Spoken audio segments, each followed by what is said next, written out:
Good evening, everyone. बेलुकी पख सबैलाई अभिवादन गर्दछु।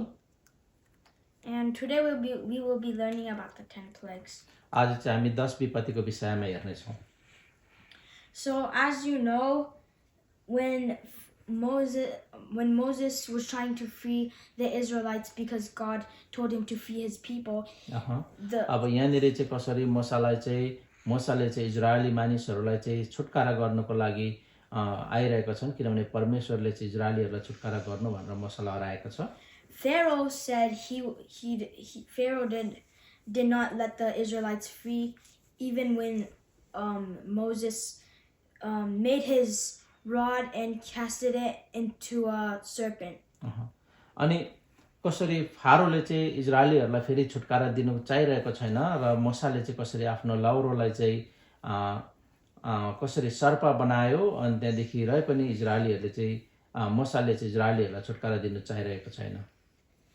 And so then because Pharaoh did not free the Israelites, God did the 10 plagues, which we will be talking about. अनि यसै कारण चाहिँ फारोले चाहिँ फिरौनले चाहिँ कसरी इजरायलीहरूलाई चाहिँ स्वतन्त्र नदिएको कारणले गर्दाखेरि चाहिँ परमेश्वरले तिनीहरूको बीचमा चाहिँ 10 विपत्तिहरू ल्याउनु भयो।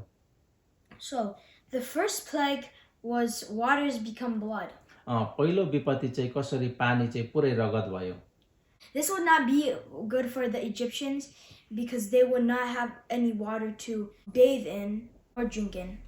यो कुरा चाहिँ अब जति बेला चाहिँ यो पानी सबै रगते रगत भयो अनि त्यहाँदेखि त्यहाँका मानिसहरूलाई चाहिँ अति नै गाह्रो भयो ताकि उनीहरूको निम्ति चाहिँ पिउने पानी र नुहाउने पानीहरू केही पनि रहेन। So it says in Exodus verse 24 about them not in Exodus chapter 9 and verse 24 it says about the Egyptians not being able to drink water from the rivers because it turned into blood. यहाँ चाहिँ सात अध्यायको चाहिँ 24 पदमा चाहिँ यसरी लेखेको छ, सारा मिस्रीहरूले नीलको वरिपरि पानीको लागि खान लागे किनभने नील नदीको पानी खान सकिँदैन थियो। And then there came, but that still didn't make Pharaoh give up. So then there came the second plague, which was frogs. अनि जब त्यो पानी नै पानी बनाए तर पनि फारोले चाहिँ अझै मानेका छैनन् र उनीहरूले अझै पनि त्यो कुराहरूलाई चाहिँ अझै कठिनसँगले जानु नदिएको र अझै कठोर भएको कुरा देख्छौँ र यस कारणले गर्दाखेरि दोस्रो विपत्ति लिएको कुरा हामी देख्छौँ। So then when the frogs came everywhere, they were everywhere in houses, 2 bedrooms. They were everywhere you would see frogs. अनि जब दोस्रो विपत्ति आयो त्यहाँ चाहिँ भ्यागुत्ता हामीहरूले घर भित्रदेखि लिएर सबै ठाउँमा सबै एरियामा चाहिँ भ्यागुत्ता भएको कुराहरू देख्छौँ। And when that happened, it also says in verse 1 in chapter 8, it also says Moses did go to Pharaoh and say to him, thus says the Lord, let my people go, that they may serve me. Yet Pharaoh still refused. अनि जब यस्तो कुराहरू भ्यागुत्ता भएको विपत्ति उनीहरूकोमा आयो फेरि मोसा चाहिँ फेरि परमप्रभुले मोसालाई भन्नुभयो, गएर फारोलाई भन्, परमप्रभु यसो भन्नुहुन्छ, मेरो प्रजालाई मेरो आराधना गर्न जान they. Then that didn't work, so then it came the third plague, mice. अनि रहे पनि चाहिँ फारोले चाहिँ कसरी मोसालाई जानु दिएन र तेस्रो विपत्ति So the third plague was the lice. तेस्रो विपत्ति चाहिँ कसरी घुसुन आएको हामी देख्छौँ। Then Aaron stretched out his rod, and there came lice. अब जब यहाँनिर फेरि परमप्रभुले मोसालाई भन्नुभयो, हारूनलाई भन्, तपाईको लौरो लिएर जमिनको धुलोमा हिर्काउनुहोस् र ती मिश्रभरि भुसुना बन्युन् भनेर चाहिँ हारूनलाई भन्नु लगायो।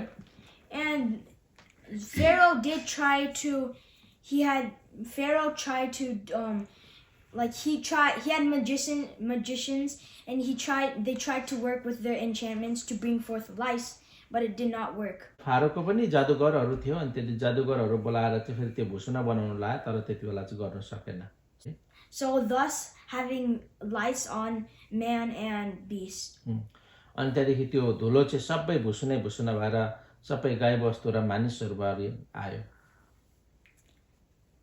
So then Moses went in the early morning to Pharaoh, and he came out to the water, and he said, "Thus the Lord, let my people go that they may serve me."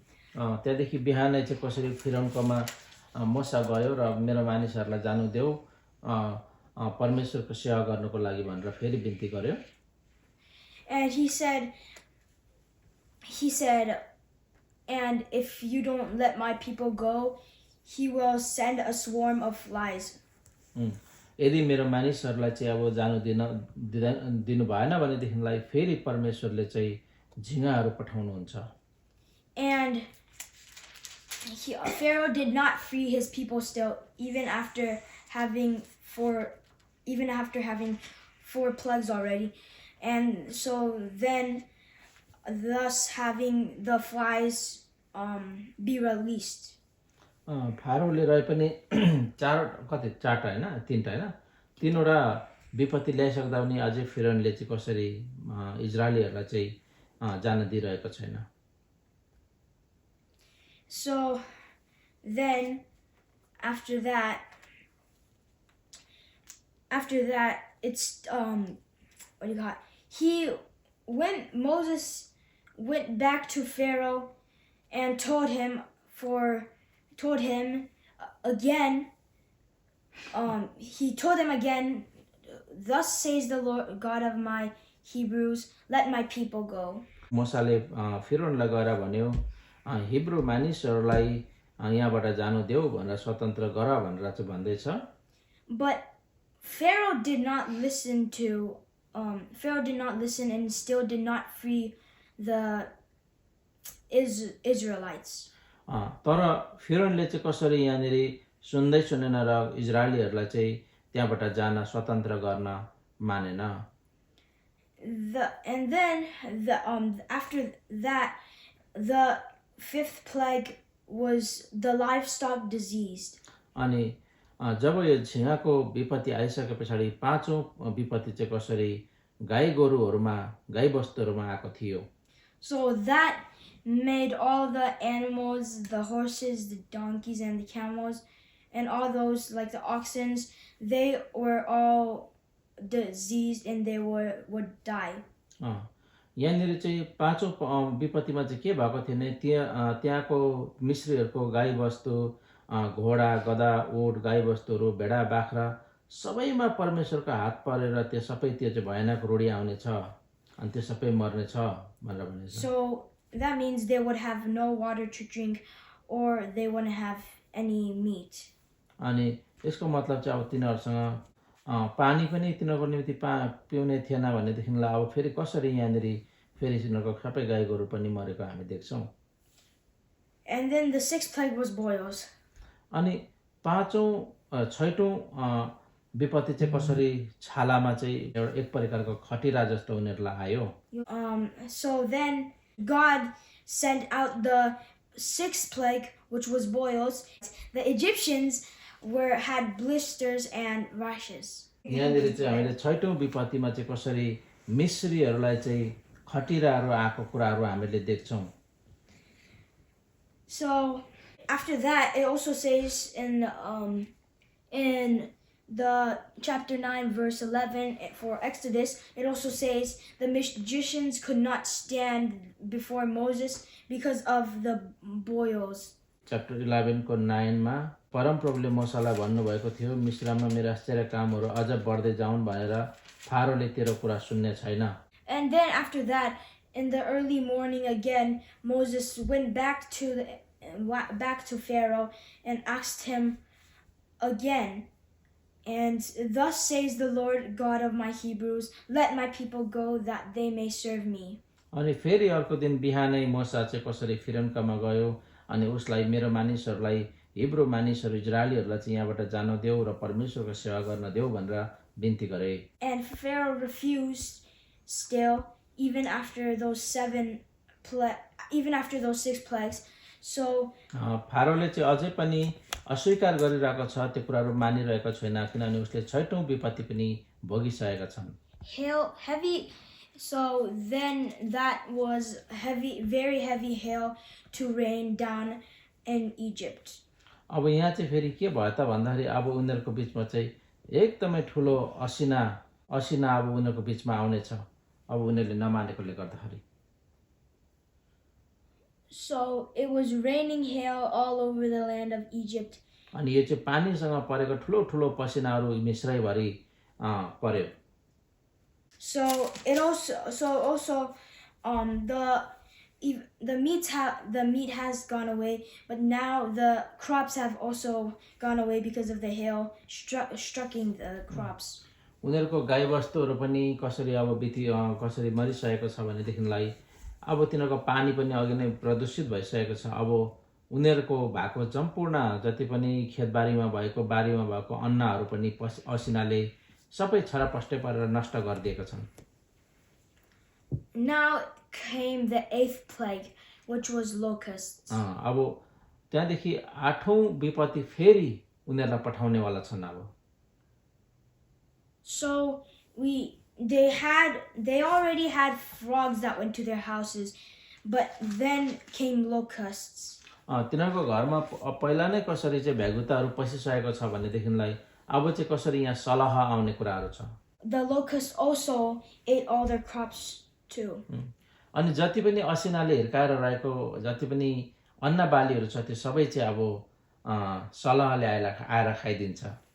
And also thus with the hail that had left, so there remained nothing green on the trees on the plants of the field throughout all of the land of Egypt. मिश्रभरि भएको सम्पूर्ण देशमा भएको हरियो अब जति पनि असिनाले हानेर रहेको छ त्यो सबै कुरा चाहिँ अब सलहले आएर खाइदियो, अब सबै त्यो चाहिँ सिद्धाइदियो। And then came the 9th plague. अब यहाँनिर नौ विपत्तिमा हामी आइपुग्छौँ। The 9th plague was darkness. अब नौ विपत्ति चाहिँ पुरै अन्धकार भयो।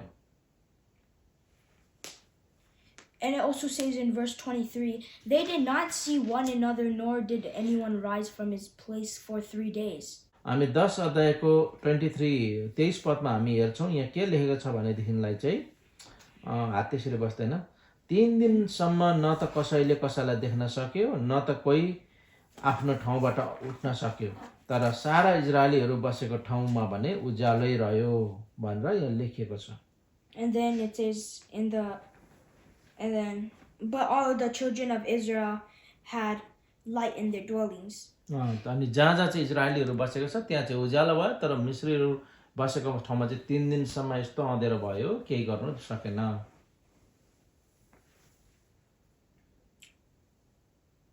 And then if you read verse 28 of 10, then Pharaoh said to him, get away from me. अनि यहाँनिर हामीले 10 को 28 पदमा हेर्यो भने चाहिँ यहाँ फारोले के भन्छ भने तब फारोले मोसालाई भने मेरो सामुन्नेबाट गइहाल। Take heed to yourself and see my face no more. होशियार बस, मेरो सामुन्ने फेरि देखा नपर भनेर भन्यो। For in the day you see my face you shall die. यदि मलाई किनभने जुन दिन तैँले मेरो मुख हेर्लास् त्यही दिन त मर्ने छस् भनेर त्यहाँनिर फिरौनले मोसालाई भन्यो। So Moses said, अनि मोसाले भन्यो, you have spoken well, I will never see your face again. तपाईले भन्नुभयो जस्तै होस्, म फेरि कहिले पनि तपाईको मुख हेर्ने छैन भनेर मोसाले फिरौनलाई भने। There finally came the last plague. अब यति गरेर पनि अब फेरि 10औं विपत्तिमा हामी आइपुग्छौँ। So it was the death of the firstborn announced, which is also known as the Passover. अब यहाँनिर चाहिँ हामी कसरी ज्येष्ठो चाहिँ मर्ने कुरा देख्छौँ, जसलाई चाहिँ प्यासोभर भनेर भन्छ, निस्तार भनेर पनि भन्छ। And so now we will talk about it. And then, so here it says, so this is God, or this is Moses, I'm pretty sure, saying there shall be a cry throughout all the land of Egypt. अनि त्यति बेला चाहिँ सारा मिश्रभरि नै रुवाबासी हुनेछ भनेर भन्यो. So it says through 3 and 6 about it's Moses telling the Israelites, the people, the God's people. It's telling Moses telling them of how to how do you call it? It says every man shall take for himself a lamb according to the house of his father. यहाँ चाहिँ के भन्छ भने प्रत्येक घरको मुल्की अथवा प्रत्येक घरले एउटा चाहिँ थुमा लानु पर्ने छ भनेर चाहिँ यहाँनिर हामीले 3 देखि लिएर 6 पदसम्म पढ्यो भने त्यो कुराहरू पाउँछौँ 12 अध्यायको. And in verse 4 it says, and if the house is too small for the lamb. अनि यहाँनिर 4 पदमा चाहिँ के लेखेको छ भने कसैको घरमा एउटा पाठोको लागि मानिस थोरै भए त्यसले let him and his neighbor next to his house take it according to the numbers of the persons. यदि कुनै कुनै घरमा चाहिँ सानो सानो परिवार कम्ती कम्ती परिवार छ भने चाहिँ दुईटा घर मिलेर तिनीहरूले चाहिँ त्यो कुराहरू तयार गरोस् भनेर लेखिएको छ. And it's saying through 7 through 8, it's also saying they shall put the blood of the lamb on the 2 doorposts and the lintel of the houses where they eat it. अब यहाँनिर चाहिँ 7 पदमा के लेख्छ भने तिमीहरूले त्यसको रगत लिएर जुन जुन घरमा त्यो खाइन्छ त्यसको ढोकाको चौकस र दुईपट्टिको खम्बाहरू र माथिल्लो भागमा पनि लगाउनु भनेर लेखेको छ. Then it says, then they shall eat the flesh that on the night roasted in fire. अनि त्यहाँदेखि त्यो बेलुका चाहिँ उनीहरूले चाहिँ त्यो चाहिँ कसरी आगोमा पोलेर त्यसलाई रोस्ट गरेर खानुपर्ने भन्ने कुरा बताएको छ. With unleavened bread and with bitter herbs they shall eat it. अब त्यो चाहिँ कसरी खानुपर्ने भन्दाखेरि खमीर नहालेको रोटीसँग र तितो सागपातहरूसँग खानुपर्ने कुरा बताएको छ. And in verse 9 it says, do not eat it raw nor boiled it at all with water. यहाँनिर 9 पदमा चाहिँ यस्तो लेखेको छ त्यो काँचै पनि नखानुपर्ने अनि पानीमा उमालेर पनि होइन तर आगोमा पोलेर त्यसको शिर खुट्टाहरू र भित्री भागहरू समेत खानुपर्ने. But roasted in fire its head with its legs and its entrails. उनले त्यहाँदेखि त्यो चाहिँ सबै उसको खुट्टा शिर सबै खानुपर्ने. At least 1 through 11 is telling you, it's Moses telling the Israelites what to do to be safe. यहाँदेखि 1 देखि 11 पदसम्म चाहिँ मोसाले कसरी इजरायलीहरू चाहिँ त्यो पहिलो जन्मेको मर्नुबाट बाँच्नुको लागि के गर्नुपर्छ भन्ने कुराको निर्देशन गरेको छ, सिकाएको छ. And then it came past at midnight where the 10th plague was about to begin. अनि यहाँ त्यहाँदेखि चाहिँ मध्यरात सुरु हुन्छ र कसरी चाहिँ त्यो चाहिँ 10औं विपत्तिको अब सुरु हुन लाग्यो. So it struck all the firstborn. So a spirit came down and struck all the firstborn in the land of Egypt. यहाँ 29 मा यस्तो लेखेको छ मध्यरातमा सिंहासनमा बस्ने फारोको जेठो छोरोदेखि लिएर जेलखानामा हुने कैदीको जेठो छोरासम्म सबै कैदी गाईबस्तुहरूका पहिला बियाएको समेत मिश्रमा सबैलाई पहिले जन्मेकाहरू परमप्रभुले मार्नुभयो भनेर लेखिएको छ. So and then in verse 30, so Pharaoh rose in the night, he, all his servants, and all the Egyptians. अनि त्यहाँदेखि फारो चाहिँ यहाँनिर 30 पदमा चाहिँ फारो कसरी उनको सबै अधिकारीहरू र सारा मिश्रीहरू राति नै उठे मिश्रमा ठुलो रुवाबासी भयो. And there was a great cry in Egypt, for there was not a house where there was not one dead. अनि त्यहाँनिर यस्तो ठुलो मिश्रमा रुवाबासी भयो किनकि त्यहाँ एउटा नमरेको कुनै घरै थिएन. After that, the Passover, Pharaoh let the Israelites free. अनि जति बेला चाहिँ त्यो पासओभर आयो त्यहाँदेखि चाहिँ इजरायलीहरूलाई चाहिँ फारोले चाहिँ स्वतन्त्र त्यहाँ छोडिदिए जान दिए. So that would be the 10 plagues today, and I'll explain the rest. I'll explain the rest. in the यो other days. 10औं विपत्तिसम्मको कुराहरू चाहिँ आज यति नै हो र अरू रहेको कुराहरू चाहिँ फेरि म अर्कोचोटि बताउने छु